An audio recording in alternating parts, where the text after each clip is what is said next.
What's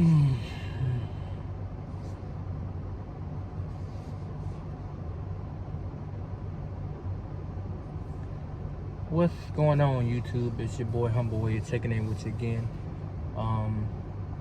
As you can tell by the sound of my voice, I'm enthused but severely disappointed today in Tua. But I mean, nonetheless, they won again, 31-24. This wasn't Tua's best game by far.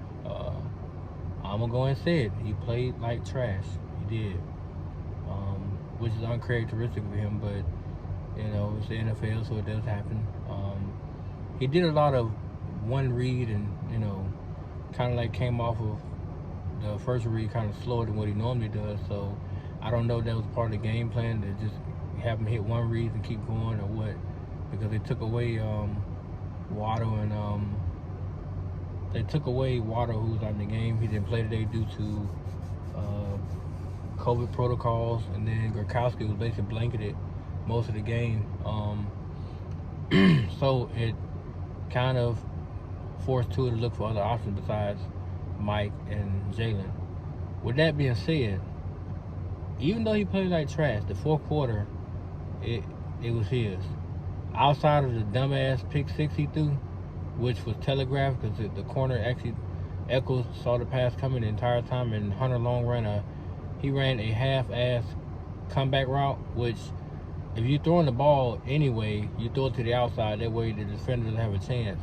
Tua threw it inside. Hunter half-ass ran the route. Echols met the ball right there and picked it off and ran the ball right on the back. So that goes against Tua. Now, with that, his numbers today, 16-27, 196 yards, 2 touchdowns, and 2 boneheaded interceptions. So the 2 picks are on him. The one that the Gronkowski one, I don't know why he threw the ball in between 3 people, but he did. Parker tried to go for it, and then they know it sailed into the safety's hands. So for some reason against the Jets, he gave them 3 picks this year, just playing them. So if you subtract them 3, he only got 5 for the season, but he has 8 now. Took 14 touchdowns passing and 8 picks. Not a great ratio, but I mean, hey, as long as he don't throw no more, it should be okay. But like I said, today he didn't play well. Outside of that, Duke Johnson, if they don't let this man play, or if they don't let this man get amp-tune playing time, the next game, they're smoking on dope. That man, every single time he touched the ball, is a positive play. He did not, even when they had him trapped in the backfield, he still managed to get 3, 4, maybe 5 yards. Sometimes I seen him get 6, 7 in this game. And I was amazed at what I saw from Duke Johnson. So he definitely deserves more and more playing time in that crowded ass backfield that they have. That's basically no man's land, because it's really between Philip Lindsay, Myles Gaskin, and Duke Johnson, which I think, because Duke is playing so much better, it's forcing Myles Gaskin to step up and actually improve his play, which he did today. So happy to see that. Duke Johnson he had 22 rushes, 105 yards, and he had 2 touchdowns, 2 big touchdowns. He had one in the second quarter and then one in the third. But I made this video because even though I started off with saying Tua played like trash, to me, he still showed total command. He looked timid at times. I mean, the first read thing, I don't know what was going on with that, because I'm used to seeing them, like, you know, work his eyes across the thing. But I see the same issue going on with his receivers. They're not getting separation. So he's forced to throw these short-ass crossing routes or short-ass out routes where they barely get any separation. And then when they do, like Gronkowski, the same play that he keeps running over and over again, when 2 of those are safety right there to hit him. So because he can't run, or he can't separate often, 2 is forced to put him in harm's way by throwing the ball on a quick out and hoping that he'll break a tackle, which he never does. So for the most part, like, the first half was not that great by Tua, and then the second half he exploded. But outside that interception, the second half he played tremendous. He really did. He gave the offense life. He helped them put up 21 straight points between the third and fourth quarter. Fourth quarter he put up 14. The third quarter, they put up a touchdown, what Duke Johnson did. They put up a touchdown in the third quarter. And then the fourth quarter was Tua time. It was money. He had a touchdown pass to Wilkins, and then he had a touchdown pass to Devontae Parker to seal the game. And of course, the defense sealed the deal with their with the sacks and the fourth down play where the guy ran like 2 yards off from the marker and he got tackled inbound. So that sealed the game. Defensively, they still need to do some work. You gave up 17 points. Now let's not sit here and pretend like that was lights out. Second half, they shut them out. Second half, offense didn't score. First half, he gave up 17 points. Now Tua didn't help because he did throw an interception in the first quarter, so that didn't help. They gave the offense the extra possession, and they cashed in on to go up 10-0. But outside of that, from that point through the second quarter, and after halftime, from the third to midway through the fourth, Tua played immaculate. Outside that dumbass blimp pick six, which I have no idea why he threw that ball. I'm guessing he figured that Hunter Long would actually, help him out by coming back to the ball a little bit. But Hunter Long didn't even try. He was just like, you know what, that's yours. And that boy took it and went to the house. So, when doing the film session, Tua needs to realize, look, if the corner has inside leverage, you don't throw it to the inside. You throw it to the outside shoulder. You make that receiver work for that ball, but you got to put it where only he can get it. Because if the corner sniffs it out and he know you're going to throw it to him, at least make it to where it's difficult for him to break on that ball and pick it and keep going to the crib. So I'm saying, so that's a learning curve. He's going to get better from that. You rarely see Tua throw pick six in the game. Yeah, he'll throw a dumbass pick here and there where you be like, what the fuck? But outside of that, you rarely see that. So like I said, that chalks up to him completely. That was his fault. Now, so this season alone, Tua's at 2,141 yards. Way better than last season when he finished at 18-14 in just 9 games. In 10 games, he's over 2,000 yards. In 10 games. He does have 14 touchdowns, but he also has 8 picks. So the interception got to come down a little bit because, his career-wise, you at what is it? You're at 25 touchdowns, but you're at 14 picks. So the turnovers they gotta stop. They gotta come down. You can't go tick for tack with people and get the ball over carelessly, and watch your defense bail you out. Because that's what happened today. But to his lasting credit, when he threw that pick six, that next drive he went nearly 7 minutes, and he scored. He scored. So people before y'all get on here talking about, well, he threw a pick six to get him back in the game. Yeah, he did. I sat there and watched it, and I was not happy at all. But the mere fact that he got right back out there and marched him down that field and sealed the game with that touchdown, that says a lot about how much he's matured as a player from last year to this year. Because it's so easy for a quarterback to give up on himself, especially after throwing a boneheaded pick like that resulted in a touchdown, easy touchdown of that. Where the opposing offense, they had to get on the field because their defense got that touchdown. So I take my hat off to him. Although I wasn't pleased with his play today, to me he's still elite. To me he's still great. He's gonna get better. People say they want to say about the kid, but the fact that he has no threats to go deep. Will Fuller has not played since the Buffalo game, I believe it is, and that was in week 2. So I might be wrong in that one. I might be wrong. Because the Buffalo game, I think he played, I think it was the Las Vegas game. That was week 3. Vegas, he has not played since the Raiders game when he broke his finger. That was it's week 15? That was 12 weeks ago. No, that might not be. That might have been either week 4 or 5. That's 10 weeks ago. Come on, man. I don't know why they signed him if he's not gonna be out there in the field, because he's a great asset to go deep.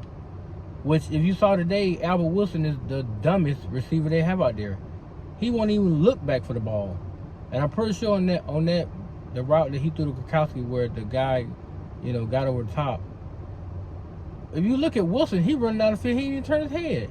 If you turn your head, you wide open. And Tua should be able to see you to hit you. But the fact you never turned your head around tells everything we need to know about you, Albert Wilson. He caught a pass that was intended for Gronkowski, where it kind of popped up a little bit, He ran up underneath it, caught it. He stiff-armed the guy, kind of shoved Gronkowski a little bit.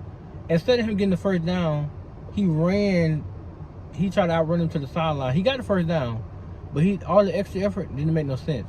You could have got a lot more yards just by catching and keep going to the field. You didn't have to turn around and do all the extra stuff to try to get a first down. Totally unnecessary. But I see he's doing it more and more. But when you saw training camp, he was going down the field catching bombs. So what happened from there to now? What happened? And we're not going to talk about the offensive line. Granted, though, the running game looked really good today. They got almost 200 yards rushing. Then they got like 175 on like 37 carries. So they look great today. They did great. The running game was a big reason why they won this game today. Huge reason. I would not take that from them by no means necessary. I would not do it.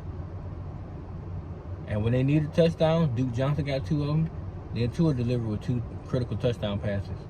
The one that Wilkins put him up 24-17. The one that Parker put him up 31-24.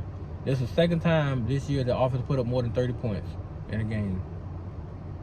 And they won this game. So, and they also beat Carolina. They put up 33.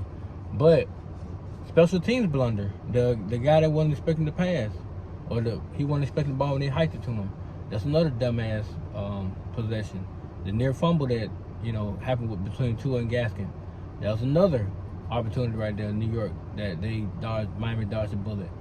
Nonetheless, they have a lot they got to get fixed before they go to New Orleans next Monday.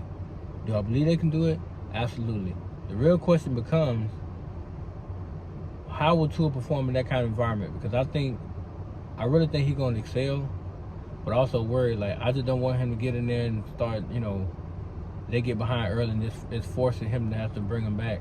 Kind of like today. They got down, 17-7? Then they brought it within, 17-10 at halftime. But at one point, they were down 17-7. And he did get him a field goal. Then he did score a touchdown, what Duke Johnson did, to tie it up. Then he did deliver those back-to-back touchdown possessions to put the game away. So, to me, he's capable of doing it. He's done it again. I mean, and like I said, I'm not excusing his play today because it was terrible. But when it mattered the most, he came through. That critical last touchdown drive he had, that was big. That gave them the momentum they needed to go out there and seal the deal on defense, which is exactly what they did. So I'm happy now because they're moving up in the playoff race. They're currently a 12th seed. If the Broncos lose, the Dolphins will take their spot at 10th, which means that they'll be right there in contention with the Colts, the Titans, and other teams that are fighting for bids. So if they just if they can win out, if they can beat, because New England lost the other day. New England lost. Who else lost? Right now, I think the Broncos they're tied right now with Cincinnati. But excuse me. If the Broncos lose, if the Browns lose, that's gonna push the Dolphins right up there. So if they win against if they beat the Saints, they're 8-7, and they're right there in that 7-6 spot. All they gotta do then is beat the Titans. Even if you don't beat the Patriots, you still won't drop that far. You'll be 9-7, right there between 6 and 7. You drop to 7, or you go back up to 6. You're right there in that spot. It just either you'll be playing the Chiefs, not Chiefs, but the Ravens or the Pats, which I think they can beat both of them. But I'm hoping that Javon Holland's back for Monday, which I think he will be, because you saw the difference without him being on that field, and you saw the difference without Waddle being on that field. Huge difference. The Jets played a lot more aggressive because Jalen Waddle was not out there to put fear in them, because you can't cover him one-on-one, and it showed the other game when he basically tormented that poor kid. So he just rookie himself, but he tormented another grown man out there for nearly 90-plus yards, and he got a touchdown against them. So it makes a difference when your primary weapon is not out there to stretch the field or make the defense respect you. But Isaiah Ford, kudos to you. He stepped up today. Big catches. And who else? Duke Johnson, shout out to him. Devontae Parker, now that he's healthy, he's actually doing pretty well. you know, he did well today. So I'm very happy with what I saw out of him. Like I said, they got to keep this running game going. Duke Johnson, keep doing your thing. Tua, you know, just play the way you've been playing. But I just pray that, you know, you'll go back to the film room, look at what the mistakes you made, correct them, because New Orleans ain't no joke, and they can be ready for you. So as long as we play what we've been playing, we keep playing hard and keep doing our thing, we should be able to beat New Orleans next Monday, because it's gonna be a nice little matchup. It really will be. But that's my spiel, guys. Like I said, the Dolphins now won 6 in a row. I'm very happy with the result. And they're moving up in the playoff hunt. That's all I can ask for right now. I do want to see them get better in all 3 phases, because the defense, the defense shut out the offense second half, and the offense came to life at the right time in the fourth quarter. 2 critical big touchdowns to put that game away, and then they got touchdown in the third. So they basically outscored the Jets 21-0 in the second half. Outside of that pick 6 that Tua threw, the Jets didn't score a touchdown at all. So kudos to the defense. Kudos to the offense for finally waking up and, you know, giving the defense something to cheer about, putting up 31 points today. Kudos to Duke Johnson. Like I said, I hope you get more playing time, because you definitely deserve it. And to King Tua, keep doing your thing. Even though you didn't play that great today, I won't say didn't excuse that, but you didn't. But you made big throws. You made some deep passes. You made some critical third down conversions. You even, ooh. Did y'all see that truck? Did y'all see that Tua truck to that safety? That was nice. That was definitely nice. And then he got a perplexed on the boy. I was like, okay, did you get that license plate number, sir? Did you get it? If you didn't get it, hey, the back of that jersey says it all. Tunga Valoa. Remember that name. But anyway, guys, that's my time. We'll get out of here and go back in here and drink a little bit or whatever. Enjoy your holidays, guys. Early Merry Christmas. And I'll be making another video. As a matter of fact, I might do a Christmas video. I might get on YouTube, make a video. My kids open their Christmas gifts and stuff. Anyway, guys, that's my time. Peace.